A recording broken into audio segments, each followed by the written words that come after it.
मैं हूं अंकुर और आप देख रहे हैं सत्यहिंदी.com। सत्यहिंदी.com को आप लोगों का लगातार भरपूर प्यार मिल रहा है और इसीलिए हम आगे भी बढ़ रहे हैं। अगर आप चाहते हैं कि हम इसी तरीके से आपको सच दिखाते रहें तो आपको एक काम करना होगा और वो है डिस्क्रिप्शन में दिए हुए लिंक पर क्लिक करिए। चलिए अब एक नजर डाल लेते हैं अब तक की सुर्खियों पर। अपने घर परिवार से दूर लॉकडाउन में फंसे हुए प्रवासी मजदूरों में से लगभग 96% लोगों को सरकार की ओर से खाने पीने की चीजें नहीं दी गई हैं। गैर सरकारी संगठन स्टैंडर्ड वर्कर्स एक्शन नेटवर्क यानी कि SWAN यानी स्वैन ने 13 अप्रैल को किए गए एक सर्वे में ये पाया है। इंडियन एक्सप्रेस ने सर्वे के हवाले से ये कहा है कि लॉकडाउन की वजह से प्रवासी मजदूरों की स्थिति का जो अनुमान लगाया गया था उनकी हालत उससे बदतर है। स्वैन की रिपोर्ट में कहा गया है कि तमाम दावों के बावजूद केंद्र और राज्य सरकारें अभी मजदूरों तक पहुंचने की कोशिश ही कर रही हैं। भारत में पिछले 24 घंटों में कोरोना संक्रमण के 941 मामले सामने आए हैं। वहीं 37 लोगों की जान जा चुकी है, जिसके बाद कुल संक्रमित लोगों का आंकड़ा 12,380 हो गया है और मरने वालों की संख्या 414 हो गई है, जबकि 1488 लोग इलाज के बाद ठीक हुए हैं।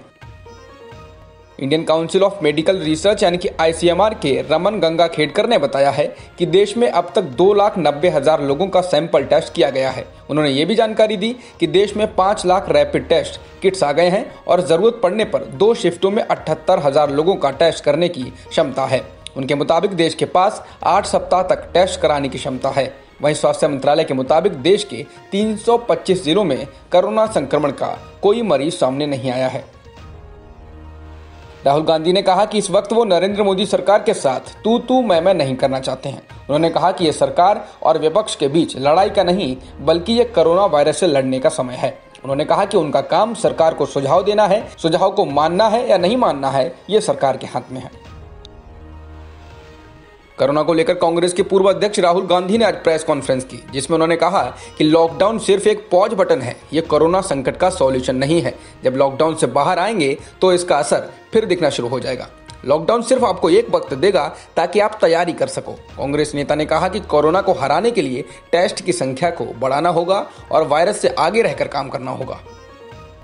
उत्तर प्रदेश में कोरोना संक्रमण के मामले 797 हो गए हैं और 11 लोगों की जान चली गई है। इसके अलावा बिहार में कोरोना के मरीजों की संख्या 100 पहुंच गई है, जबकि एक व्यक्ति की मौत हुई है। मध्य प्रदेश में कोरोना मरीजों की संख्या 1104 हो गई है, जबकि 53 लोगों की मौत इस वायरस के कारण हो गई है। इसके अलावा गुजरात में भी मरीजों की संख्या 863 हो गई है, जबकि 33 लोगों की मौत हो चुकी है। महाराष्ट्र में कोरोना मरीजों की संख्या बहुत तेजी से बढ़ रही है, जिसके कारण आंकड़ा 3,000 को पार कर 3,398 पहुंच गया है, जबकि अभी तक राज्य में इस वायरस ने 187 लोगों की जान ले ली है। वहीं 295 लोग ठीक भी हो चुके हैं। मुंबई के झुग्गी झोपड़ी वाले इलाके धारावी में 15 और नए मामले सामने आए हैं, जिसके बाद आज के दिन में ही वहां कुल 26 नए मामले आ चुके हैं। धारावी में कुल संक्रमित लोगों की संख्या 86 हो गई है, जबकि 9 लोगों की मौत हो चुकी है। मुंबई के बांद्रा स्टेशन पर मजदूरों की भीड़ जुटने को शिवसेना ने बीजेपी की साजिश करार दिया है। पार्टी ने अपने मुखपत्र सामना में कहा कि 2 दिन पहले की घटना एक बहुत बड़ी साजिश है और वो उसको उजागर करेंगे। शिवसेना ने कहा कि कोरोना संकट के समय राज्य सरकार को अस्थिर करने की कोशिश की गई है। इसके साथ ही शिवसेना ने कहा कि उनको दुख है कि विपक्ष और निचले स्तर पर उतर गया।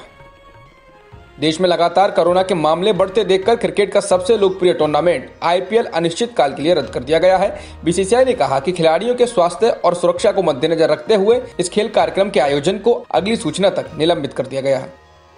वीडियो कॉन्फ्रेंसिंग ऐप जूम के लिए केंद्रीय गृह मंत्रालय की ओर से एडवाइजरी जारी की गई है, जिसमें कहा गया है कि ये ऐप सुरक्षित नहीं है, ऐसे में लोग इसका सावधानी से इस्तेमाल करें।